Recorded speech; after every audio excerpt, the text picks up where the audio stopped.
Shalom, selamat pagi Bapak Ibu Saudara-saudari yang dikasihi oleh Tuhan. Pada pagi hari ini kita akan mendengarkan renungan dengan judul Kuasa Kebangkitan Yesus Memberikan Kemenangan. Kita semua tahu apa artinya kemenangan, yaitu dapat mengalahkan, meraih hasil karena dapat mengalahkan lawan, dan sebagainya. Ada sebuah kisah, seorang anak SD ikut perlombaan sepak bola antar sekolah. Dia mengundang keluarganya untuk mendukungnya dalam perlombaan. Singkat cerita, sang anak yang pandai bermain bola lebih banyak mencetak gol, sehingga tim anak tersebut mampu melawan tim saingannya, dan mereka menang. Keluarganya sangat senang dan bangga kepadanya atas keberhasilan yang dia peroleh, sehingga dia diberikan kesempatan untuk mengajukan 2 permintaan apapun, dan akan diberikan kepadanya. Maka sang anak meminta untuk mengadakan pesta di rumahnya dan mengundang semua teman-temannya. Dan yang kedua, dia ingin dibelikan robot Iron Man. Permintaan sang anak diwujudkan oleh orang tuanya dan dia sangat bahagia sehingga memutuskan untuk semakin mencintai dan menghormati orang tuanya. Saat kita melihat kisah sang anak, maka kita akan membayangkan betapa beruntungnya dan bahagianya anak ini. Kisahnya berakhir dengan bahagia. Sekarang kita lihat bagaimana dengan kehidupan kita saat ini. Apakah kita sedang bahagia seperti yang dirasakan oleh sang anak atau justru bertolak belakang? Hal yang wajar jika kita mengalami pasang surut kehidupan dengan berbagai peristiwa yang kita alami.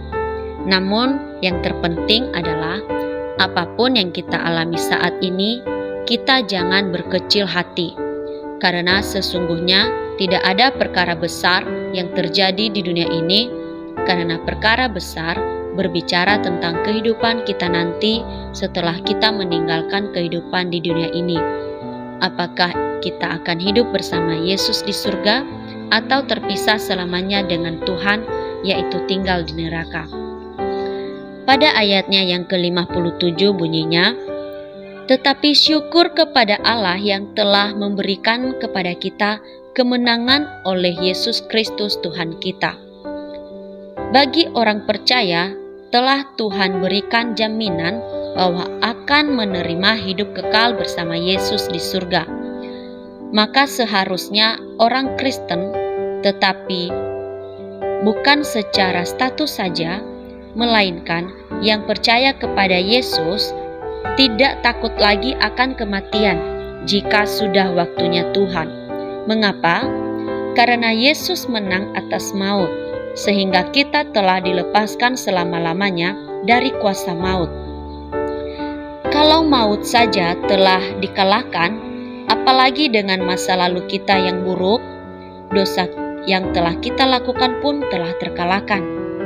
Maka hendaknya kita menang atas masa lalu yang buruk dan fokus akan masa depan yang Tuhan sediakan. Setiap hari adalah kesempatan untuk memperbaiki diri lebih baik di hadapan Tuhan dan manusia, supaya dalam hidup ini kita memuliakan Tuhan dan menjadi berkat bagi sesama.